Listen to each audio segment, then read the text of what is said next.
Hello, students. Let us continue chapter 14 Sources of Energy. Today, we are going to discuss our next important topic geothermal energy and nuclear energy. So, let us start with geothermal energy. Due to geological changes, molten rocks formed in the deeper hot regions on Earth's crust are pushed upward and trapped in certain regions known as hotspots. When underground water comes in contact with this hot spot, steam is generated, and the steam in rocks is routed through a pipe to a turbine and used to generate electricity.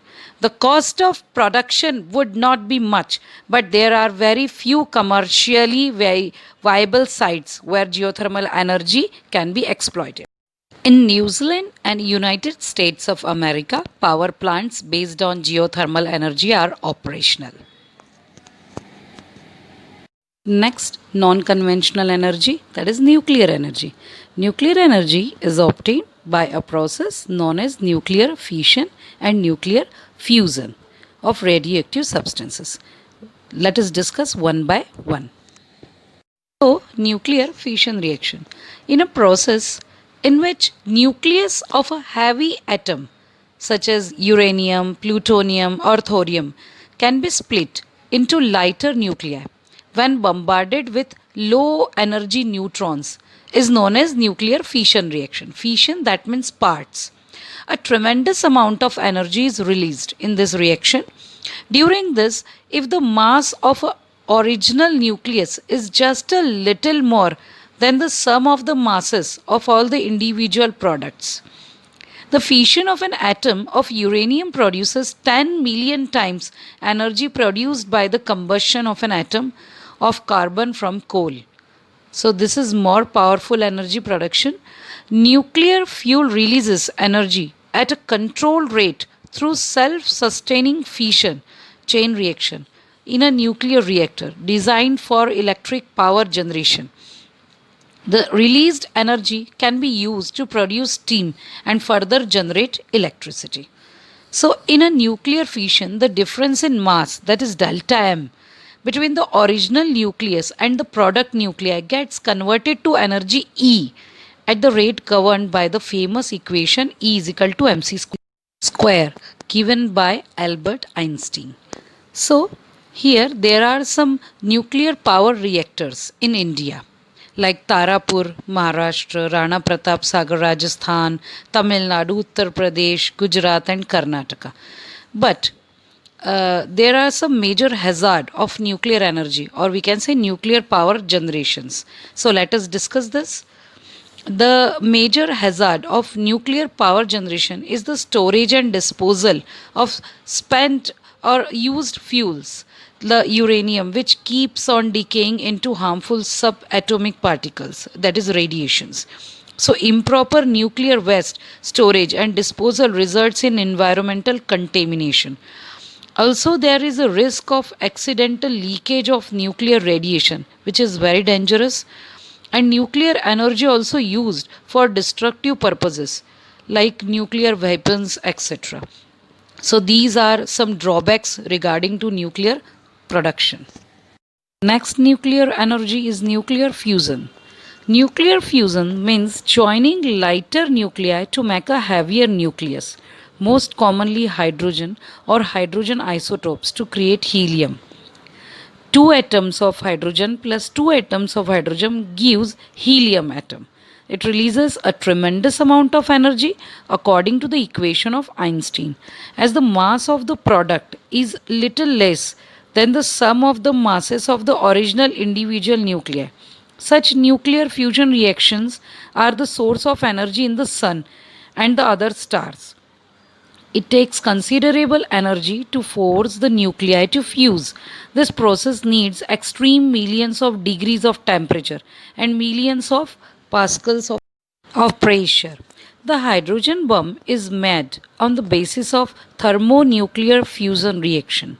A nuclear bomb made on the basis of the fission of uranium or plutonium is placed at the core of the hydrogen bomb. So, this nuclear bomb is embedded in a substance which contains deuterium and lithium. So this is very dangerous, and hence it is the nuclear energy formation. Now, we have studied various sources of energy in the previous sections. Exploiting any source of energy disturbs the environment in some way or the other. In any given situation, the source we would choose depends on factors such as ease of extracting energy from that source, that is, should be easily available. The economics of extracting energy from the source, it means it should be of low cost. The efficiency of the technology available, that means it should have good efficiency. And the environmental damage that will be caused by using that source, we should think over it. Though we talk of clean fuels like CNG, it would be more exact to say that a particular source is cleaner than the other. We have already seen that burning fossil fuels causes air pollution. In some cases, the actual operation of a device like the solar cell may be pollution free, but the assembly of the devices would have caused some environmental damage. Research continues in these areas to produce longer lasting devices that will cause less damage throughout their life. On this basis, let us discuss an activity 14.8, to collect the information about various energy sources and how each one affects the environment. So, let us discuss merits and demerits of each source and select the best source of energy on the basis of this chart. So, according to the chart, very first, fossil fuel. And its adverse effect on the environment, it creates pollution, acid rain, greenhouse effect, etc. Again, the thermal power, again it produces air pollution, water pollution. Same with the hydropower. Large ecosystems destroy agriculture land, get submerged in water, etc. Biomass, it produces large smoke, ash, and gaseous substances pollute air. Along with that, wind energy, solar energy, they are good source. Tidal, wave, ocean, thermal, geothermal, they are also good source. But nuclear energy produces radioactive pollution, along with that, some harmful radiations. So, based on these, solar energy is the best energy source. Wind, ocean energy sources ultimately derive their energy from the sun. So, solar energy is inexhaustible and best for our good and healthy environment. Last topic of this chapter, how long will an energy source last us? So, fossil fuels are exhaustible or non renewable sources of energy. It will get depleted someday. They also cause heavy pollution, so we cannot depend on the fossil fuels or for much longer. On the other hand, if we use biomass, the trees are cut down for firewood. But by using gobar gas as a biofuel, we can get constant supply of energy at a particular rate. Such energy sources can be regenerated, so known as renewable sources of energy. So compared to fossil fuel, use of biomass is much more better, and also solar energy. So, students, we have completed this chapter here.